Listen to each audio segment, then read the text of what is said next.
Okay, Ford fans, this is Gause Garage coming to you from the AACA Car Show here in South Venice, Florida.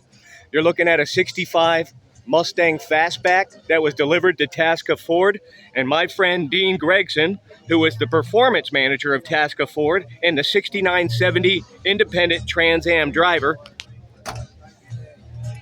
He's looking over this car, which is a Tasca car. And Dean, what years were you at Tasca? 1956, and I went to work for my parents, the Saab dealer, in 1982. So I was at 777 Taunton Avenue from 56 Christmas, so when they opened the new store, the original store, the interstate took the land and everything. Very and good. then I left 777 Taunton Avenue in 82 and went to work for Saab. So, okay. So you had quite the run with Tasca, and you were also an independent Trans Am driver. Number 24 red Mustang, right? 28. Or 28, I'm sorry, 28? Not a problem. That was a challenge in itself because Bob Tasca wanted me in the showroom selling cars. Yeah. I never understood that until I became a dealer myself. So where I was definitely independent, but I had support of Ford through Bill Ennis, the vice president in charge of North America production.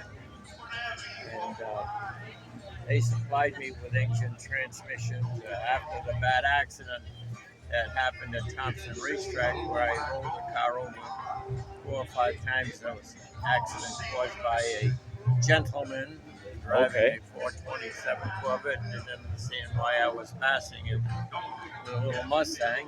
Notchback. They built me a brand new car overnight. Wow. A complete chassis. And it took us 55 days later to have it presented as Angevik Montreal in the Trans Am race up there. Okay. The first race I raced, the Trans Am race, was at Michigan International Speedway with a 289 hypo. Started in the snow showers, turned to rain, then dried out, and I finished it. 4 hours in the seat. Got into the pits after the checkered flag. I could not get my hands off the steering wheel. The fingers were frozen to the steering wheel. Wow. The muscles would no longer work. So. Yes. Now, I have a question for you. Yeah. You showed me a list of VIN numbers of all the performance cars that came through Tasca Ford, right? Well, all the ones that I sold. Yes, that you sold. I've seen the list. I ordered them all. What happened was a deal. I spent a lot of time with the drags racing. And I actually didn't get paid by the hour or anything, so a lot of midnight working and traveling.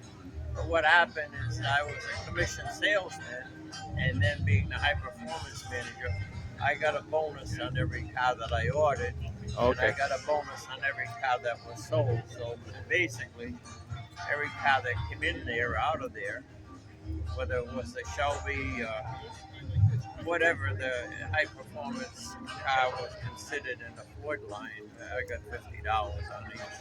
Very good. So made up for the time. So basically, these guys that have their Marty reports on Shelbys and stuff, they can also possibly get additional records from you if that was the car you ordered. No, if it was a car that I sold. Or that you sold, yes.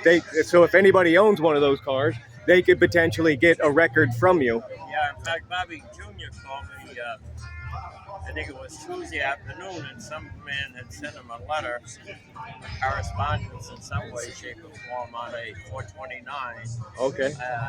Mustang. And I think I have it, but I left everything home this year because I wasn't sure if I was going to fly home. Very good.